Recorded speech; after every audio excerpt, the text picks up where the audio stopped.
Hello everyone, welcome to another Rick's Picks. Today I'm going to be doing my review of the G.I. Joe classified figure, Snake Eyes. Now this is the Walmart exclusive retro figure. So what I'm going to do is I'm going to take a look at him in packaging. Then I'm going to take a look at the figure himself. And then I'm going to give you my thoughts on him. And just remember, if you do like this video, hit that thumbs up and subscribe button. They're small clicks for you, but it really help the channel grow. So without any further ado, let's get to the review. All right, so here he is in packaging. I love the packaging for this. You know, it has that old school G.I. Joe card back look to it. So you got this picture of the figure here, the G.I. Joe logo, your warnings, choking hazards, and your age restriction and the Hasbro logo. And then you get this really nice, clamshell where you can see the figure, all of his accessories and what have you. Now this figure is based off of the first Snake Eyes, so the original Snake Eyes, which was part of the original 12.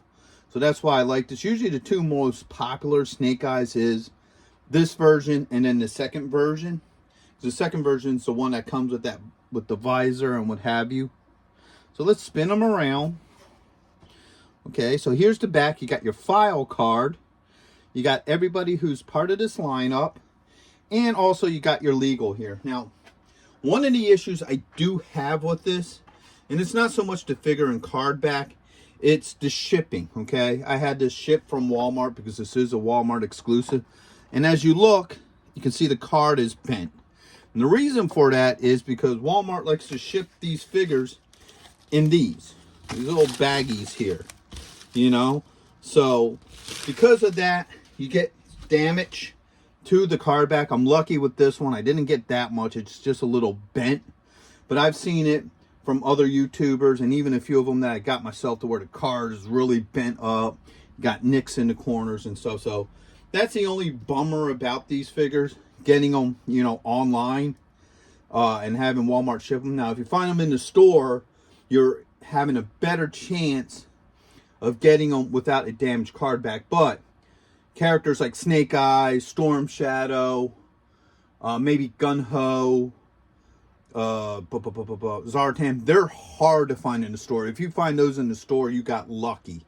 So I just wanted to touch base about that a little bit. So with all that being said, let's open him up and see what he's about. Okay, so here he is out of packaging. He's a really good looking figure. Let's give him the rotation.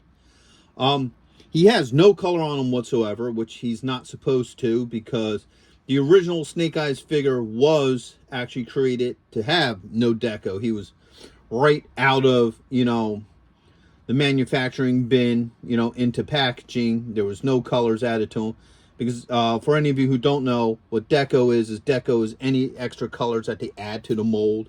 So like belt buckle colors, clit colors, any, insignias and whatever, that's considered deco. The only thing that it looks like they kind of gave him is a little bit of a gloss to his goggles there. But other than that, he's pretty much deco free, just like the original figure. So I really like that about him. So let's start looking at his points of articulation. So his head does spin. He has a shoulder joint, bicep swivel, an elbow joint, and a wrist joint. Get his arms up. He has a joint right here underneath the rib cage, and he does have a dorsal joint. All right, he has a thigh joint, a knee joint. Ooh, that's tight. Ooh, that's hell of a tight, but it does work. And you also have an ankle joint. Now, as I said in previous videos, your joints are really tight. A little bit of hot water ain't going to hurt anything. Now, he also comes with this stand here. All right. Just a black stand with the Joe star. I think it would have been nice with these figures if they actually gave them, had their names on there somewhere. Like maybe in the front here, say Snake Eyes and what have you. But, that's just me. A little pet peeve that I have. So, he's overall good looking figure. So let's start looking at some of his accessories. So he has his pack here. I'm not exactly sure what these are in the pack. I don't know if they're explosive, spare ammo, or what have you. Okay. He has an Uzi. All right. A knife. right. He has a pistol here with an extended clip. And he also has a muzzle blast too. I mean, an extension here. So that fits on there really nicely. And then he comes with 2 extra smoke grenades. Now, these things are the only things on him that has any kind of deco whatsoever. So you have this little red band and some writing. These are the only 2 parts of him that has any kind of deco. So normally I would like to see a little bit of color on their figures, like, you know, the blade of a knife or what have you. But because of the nature of this particular character, I totally get why they didn't. Alright, so let's see how well this stuff works with him. So first off, let's start with the pistol. Alright, let's get that pistol in there. Oh, that just slides right in there. Alright, I got to open up these fingers a little bit. The nice thing about these figures, and it's kind of common with a lot of figures, is that the fingers aren't really that solid. So it makes it so you can work a weapon into them. So as you can see, pistol fits in there nice. No issues with that. Alright, so get that out of there. Now underneath this arm here, he has a holster for both the pistol and the extension. The pistol goes right in here. Just like that. No issues with that. And you got your extension here. It just slides right up into the front. No issues with that as well. Alright, let's try with this handed dagger. Whoops. Alright. That goes in here. Really easy. No issues. Alright. You can just go right in here. Alright. Next is, let's get the bag on him. So let's put it underneath this arm. Let's see how well this fits on him. Goes over his head really well. No issues with that, as you can see. And now, next is his Uzi. I'm going to just put it in this hand just to see how this trigger finger works. Works very well. No problem with the Uzis. He doesn't have anywhere to put it on him, so that would be something that you just keep in his hand, which there aren't any issues. And now he has these smoke grenades, or they might be frag grenades. I guess it's whatever you feel like making them. See how well one of these fits in his hands. Okay. So they do fit in his hands. No issues. Now what it looks like to me is they're meant to clip on to the belt here. Alright. So you just move this a little bit. Open it up a little. And it could just slide right onto there. No issues there. Okay, so you could just take both of these and have them both hold on to there. Alright. So as you see, they can just fit nicely on there. No issues with them. Oh, now you can also hook it onto this one too.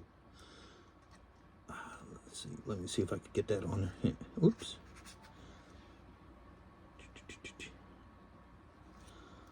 Alright. Oops. And this guy don't want to cooperate today. Alright. Dang it. I know it can do it.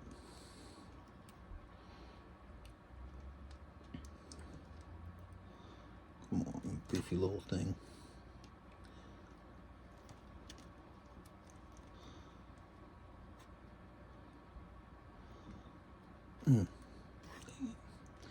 Alright, hold on. That arm. See, it's just a matter of just getting that little clip around there. There.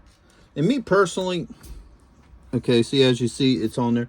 Me personally, I think it actually looks better on here opposed to this, because it's just a strap for, you know, his, you know, pack there. So it would actually look better if you clip them on here. See, like this one just fit a little bit nice. And the nice thing is the way how these clips are, you could probably clip it anywhere. So if you want to like maybe clip it onto the back of his belt here, or maybe if you find a good spot in the front, they can clip there as well. So overall, I really like this figure, okay? I like him a lot. If you're anybody who's a fan of the original Snake Eyes figure, You know, I would highly recommend this. Like I said, for me personally, my two favorites was this one and then the second one. You know, the one that ended up coming with Timber. So those were always my two favorite Snake Eyes. After that, I think they got a little goofy, especially like the one that had like the swords going across his chest and what have you. So, you know, with that being said, I hope you all did like this review. If you did, go ahead and share or hit that thumbs up. Or if you haven't subscribed yet, please subscribe. It's a small click for you, but it really helps this channel grow. So, into the next one. Late. Hey, are you going to be in the Philadelphia area between September 9th and 10th? If so, check out RetroCon. It's affordable. They have lots of great vendors. There's going to be cosplay competitions, celebrities, and much, much more. So go ahead and check out the link in the description. And also, Samuel J. Jones is going to be there, better known as Flash Gordon. So check it out. Greg Evigan will be there, best known for BJ and the Bear, My Two Dads, and Tech Wars. Voice actress Kathy Garver will be there, the one and only Firestar from Spider-Man and His Amazing Friends. RetroCon has been taken over by the Dukes, so we got Tom Walpad, John Snyder, and Kathy Batch, Luke, Bo, and Daisy, alongside with the Jersey General representing the Dukes of Hazzards. Yee-haw! Next on our list, all the way from Cybertron, the hit rock band Cybertronic Spree. And check this out, the rare Hasbro Proton Pack as a raffle prize. Now you can't beat that.